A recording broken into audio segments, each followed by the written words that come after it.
हमारे बहुत सारे किसान भाई ऐसे होंगे जिन्होंने गेहूं की बुआई काफ़ी देर से की थी। ऐसे किसान साथी जिन्होंने गेहूं की देर से बुआई की थी, अगर आप चाहते हैं गेहूं में आपके ज़्यादा कल्ले आ सकें तो आपको कौन कौन से कार्य करने हैं, कौन कौन सी खादों का प्रयोग करना है, समस्त जानकारी हम आज की वीडियो में हम आप सभी को देने वाले हैं कि देर से बोए गए गेहूँ में हम कल्ले कैसे बढ़ाएँ, अच्छी ग्रोथ कैसे पाएँ, अच्छा उत्पादन हम कैसे ले सकें, कौन कौन सी खादों का कितनी मात्रा में हमें कब कब इस्तेमाल करना चाहिए।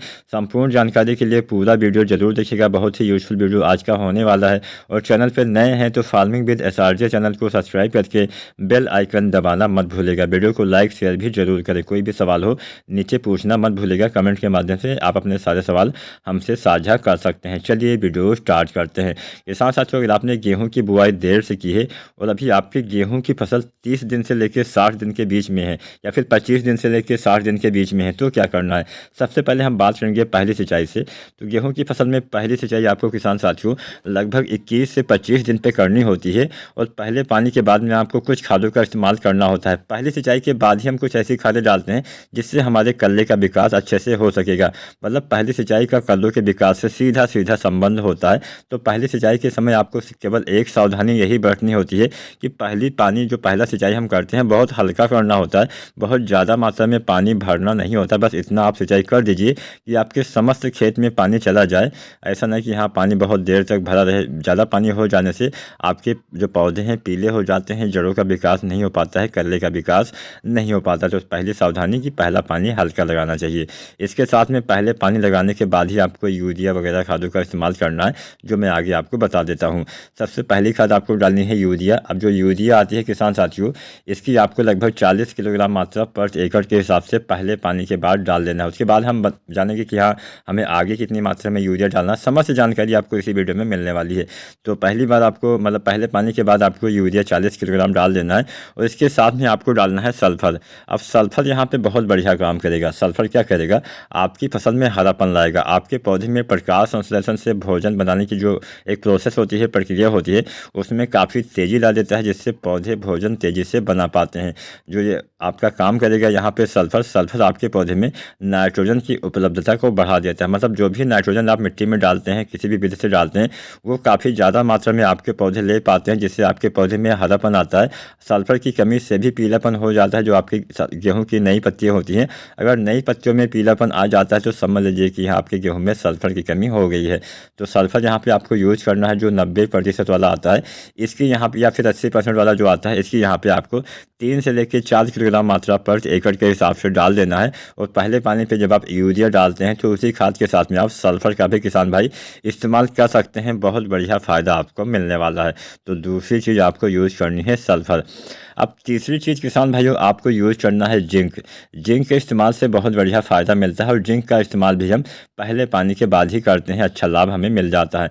तो जिंक सल्फर जो आता है, इसकी आपको जो 33% वाला जिंक आता है, इसकी आपको लगभग 5 किलोग्राम मात्रा पर एकड़ के हिसाब से डाल देना है। इतनी मात्रा 1 एकड़ खेत के लिए किसान भाइयों पर्याप्त होती है। या फिर आप जो 21% वाला आता है जिंक सल्फेट, इसका भी प्रयोग कर सकते हैं। इसकी आपको लगभग 8 किलोग्राम मात्रा पर एकड़ के हिसाब से डाल देना है। इतनी मात्रा किसान साथियों 1 एकड़ के लिए पर्याप्त होती है। तो तीन चीज़ें एक साथ मिला के आसानी से आप प्रयोग कर सकते हैं। यूरिया, सल्फर और जिंक के इस्तेमाल से बहुत बढ़िया फ़ायदा मिलेगा। पौधे में हरापन आएगा, पौधे में अच्छे कल्ले आएंगे, अधिक फुटाव होगा, जिससे बाद में अच्छा उत्पादन भी आपको मिलने वाला है। यहाँ पे एक खाद और आती है जिसका भी प्रयोग किसान साथी हम लगभग 30 दिन के आसपास करते हैं। 30 से 35 दिन पे आपको ये डाल देना है। वो है किसान साथियों सागरिका। अगर आप सागरिका या फिर कोई भी अन्य ग्रोथ प्रमोटर डालना चाहते हैं, तो ग्रोथ प्रमोटर अगर आप डालना चाहते हैं, अगर आप सागरिका डालते हैं तो सागरिका का इस्तेमाल आपको 2 बार करना होता है। चाहे हम सागरिका Z++ की बात करें, चाहे हम सागरिका गोल्ड की बात करें। तो सागरिका गोल्ड या फिर सागरिका Z++ आपको 2 बार डालना है। पहली बार गेहूँ की बुआई के समय, गेहूँ की बुआई के समय 10 किलोग्राम मात्रा आपको डालनी होती है और दूसरी बार आपको डालनी होती है पहला पानी लगाने के बाद में लगभग 30 से 35 दिन पे फिर से आप डाल सकते हैं। और मान लीजिए आप पहली बार न डाल पाए हैं बुआई के समय, तो आप इस अवस्था में 30 से 35 दिन पे भी आप सागरिका दानेदार का इस्तेमाल कर सकते हैं। तो यहाँ पे सागरिका की आपको 10 kg मात्रा डालनी होती है पर एकड़ के हिसाब से। और अगर आप इसका इस्तेमाल मिट्टी में नहीं करना चाहते हैं तो किसान साथी एक मैं बहुत ही अच्छा फार्मूला भी आपको बता देता हूँ। इस विधि से भी आप सागरिका का प्रयोग करेंगे, बहुत बढ़िया लाभ मिलेगा। यहाँ पे आपको सागरिका दानेदार नहीं डालना है। ऐसी अवस्था में आपको सागरिका जो आती है लिक्विड वाली, उसका प्रयोग करना है। सागरिका लिक्विड जो आती है, सागरिका तरल रूप में आती है, या फिर कोई भी अन्य जो ग्रोथ सुपर मोटर डालते हैं उसका इस्तेमाल आप कर सकते हैं लिक्विड वाले। तो अगर आप सागरिका लिक्विड डालते हैं तो सागरिका लिक्विड की आपको 300 से 400 ml मात्रा पर एकड़ के हिसाब से डालना होता है और इसका इस्तेमाल 30 से 35 दिन वाली अवस्था में करना होता है। जब आपकी गेहूं की फसल 30 से 35 दिन की हो जाती है तो सागरिका लिक्विड आपको लगभग 300 से 400 ml, अधिकतम 500 ml तक आप यूज कर सकते हैं पर एकड़ के हिसाब से। और जब आप सागरिका डालें तो उसी में आपको जो NPK आता है वो आप डाल सकते हैं। NPK जो आता है 19-19-19 इसका इस्तेमाल करते हैं, बहुत बढ़िया लाभ मिलेगा। NPK 19 में 19% नाइट्रोजन, 19% फास्फोरस और 19% इसमें पोटेशियम पाया जाता है, जो आपके पौधे के शुरुआती विकास में काफ़ी हेल्प करता है, आपके पौधे में ज़्यादा कल्ले लाने में काफ़ी मदद करने वाला है। तो इस NPK के साथ में अगर आप NPK मतलब 19-19-19 आपको डालना है 1 से 1.5 किलोग्राम और इसके साथ में सागरिका आपको 250 से 500 ml के बीच में डालना है। अगर आप इसका इस्तेमाल करते हैं बहुत बढ़िया फ़ायदा मिलेगा, आपको एक अच्छे कल्ले आएंगे। सागरिका यहाँ पे काम ये करेगा कि आपके पौधे में भोजन बनाने की प्रक्रिया में काफ़ी तेज़ी लाता है, आपके पौधे काफ़ी जल्दी से काफ़ी तेज़ी से भोजन बना पाते हैं, आपके पौधे में प्रकाश संश्लेषण प्रक्रिया भी तेज़ी से होती है, अच्छी ग्रोथ होती है, हरियाली आती है, जड़ों के विकास में तेज़ी आती है, जड़ें काफ़ी तेज़ी से विकसित होती हैं। तो यहाँ पे सागरिका काफ़ी अच्छा काम करेगा। NPK 19-19-19 भी इसमें नाइट्रोजन, फास्फोरस, पोटेशियम होता है, जो आपके पौधे के संपूर्ण विकास में मतलब पौधे के वनस्पति विकास में नाइट्रोजन काम करेगा, पौधे के जड़ों के विकास में यहाँ पे आपका फास्फोरस काम करेगा और आपके पौधे में रोग प्रतिरोधी क्षमता में विकास करने के लिए यहाँ पे पोटेशियम काम करेगा। बाद में पोटेशियम आपकी बालियाँ दाने के विकास में भी हेल्प करता है, इसके साथ साथ तने को भी आपके मजबूत करता है। तो NPK 19-19-19 और आपको सागरिका 30 से 35 दिन पे डाल देना है, बढ़िया लाभ आपको मिल जाएगा। अब हम थोड़ा सा आगे बढ़ते हैं। जब हमारी फसल किसान साथियों पहुंच जाती है लगभग दूसरे पानी की तरफ, मतलब लगभग 40 से 45 दिन पे, तब भी हमें कुछ खादों का प्रयोग करना है। पहली खाद हमें डालनी होती है मतलब दूसरे पानी के बाद 45 या फिर 50 दिन तक पहली खाद आपको डालनी है यूरिया। और यूरिया यहाँ पे आपको फिर से डालनी होती है 40 किलोग्राम। जैसा कि मैंने आपको बताया पहली पानी के बाद आपको 40 kg यूरिया डालना होता है, दूसरे पानी पे भी आपको 40 kg यूरिया डालना होता है पर एकड़ के हिसाब से। इतनी मात्रा 1 एकड़ खेत के लिए किसान साथियों पर्याप्त होती है। और दूसरे पानी पे जब आप यूरिया डालते हैं तो इस अवस्था में आपको डालना चाहिए किसान साथियों जो आता है पोटास। अब पोटास इस अवस्था में डालेंगे तो बाद में क्या फ़ायदा मिलेगा वो भी हम जान लेते हैं। पोटास के इस्तेमाल से क्या फ़ायदा मिलेगा कि आपकी बालियाँ मोटी आएंगी, लंबी आएंगी, हेल्दी आएंगी, अच्छा उत्पादन आपको मिलने वाला है।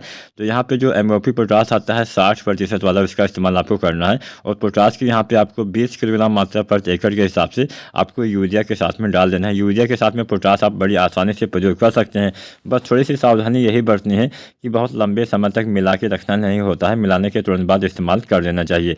तो यहाँ पे अगर हम जाने पोटास हमें गेहूं में आखिर कितनी बार कितनी मात्रा में देना चाहिए, मतलब संपूर्ण पोटास हमें कब और कितनी मात्रा में देना होता है, तो पोटास का इस्तेमाल आपको गेहूं की फसल में 2 बार करना चाहिए। पहली बार गेहूं की बुआई के समय आपको डालना होता है, दूसरी बार आपको 45 से 55 दिन की अवस्था में डालना होता है पोटास। तो पहली बार गेहूँ की बुआई के समय आपको लगभग 20 से 25 किलोग्राम पोटास डालना होता है। और बाई चांस आप बुआई के समय पोटास ना डाल पाए हों तो जब आप गेहूं में पहली सिंचाई करते हैं तो उस अवस्था में भी आप पोटास लगभग 20 से 25 किलोग्राम डाल सकते हैं, इतनी मात्रा पर्याप्त रहेगी। और इसके अलावा आपको फिर से लगभग 45 से 55 दिन पे आपको फिर से लगभग 20 किलोग्राम पोटास डाल देना है। और मान लीजिए अभी तक आपने पोटास का इस्तेमाल नहीं किया, आपकी गेहूं की फसल 45 से 55 दिन की अवस्था के बीच की है, तो ऐसी कंडीशन में आपको 25 से 30 किलोग्राम पोटास डाल देना है, इतनी मात्रा पर्याप्त रहने वाली है। तो यहाँ पे हमने पोटास के बारे में जान लिया, यहाँ पे हमने यूरिया के बारे में जान लिया, यहाँ पे हमने सल्फर के बारे में जान लिया, यहाँ पे हमने जिंक के बारे में भी जान लिया। आप चाहें तो जिंक आप छिड़काव भी कर सकते हैं, छिड़काव विधि से भी जिंक की प्रयोग की जा सकती है, वो भी अच्छा तरीका होता है। अगर आप छिड़काव करना चाहते हैं तो जिंक सल्फेट 33% वाला आपको 750 ग्राम डालना होता है, या फिर जो जिंक सल्फेट आता है 21% वाला, इसकी आपको 1 किलोग्राम मात्रा डालनी होती है। या फिर जो 12% वाला जिंक आता है इसकी किसान साथियों आपको लगभग 125 से 150 ग्राम मात्रा, जो 12% में जो ADTA आता है, जो चिलेटेड फॉर्म में आता है, उसकी आपको 125 से 150 ग्राम मात्रा प्रति एकड़ के हिसाब से डालना होता है। साथ में आपको 1 से 2 किलोग्राम दानेदार यूरिया भी मिला लेनी है, या फिर आप बुझे हुए चूने का पानी भी यूज कर सकते हैं। और जिंक का अगर आप छिड़काव करना चाहते हैं तो आपको 2 बार करना पड़ेगा। पहली बार इसका छिड़काव आपको 30 से 35 दिन पे या फिर 25 से 35 दिन पे कर देना है, और दूसरी बार फिर से आप 20 से 25 दिन के बाद इसका छिड़काव यानी स्प्रे कर सकते हैं, तभी आपको अच्छा लाभ किसान साथियों मिलने वाला है। उम्मीद करते हैं आज की वीडियो में हमने बहुत सारी जानकारी आपको दे दी। एक जानकारी हम आपको और दे देते हैं, कभी भी आप इन सभी खादों का इस्तेमाल करें तो उस समय खेत में नमी होनी चाहिए, तभी ये सारी खादें आपकी अच्छे से काम करेंगी। अब हम बात थोड़ी सी कर देते हैं गबोट अवस्था की, मतलब जब बालियाँ निकलने वाली होती है, बालियाँ बनते समय वाली अवस्था की।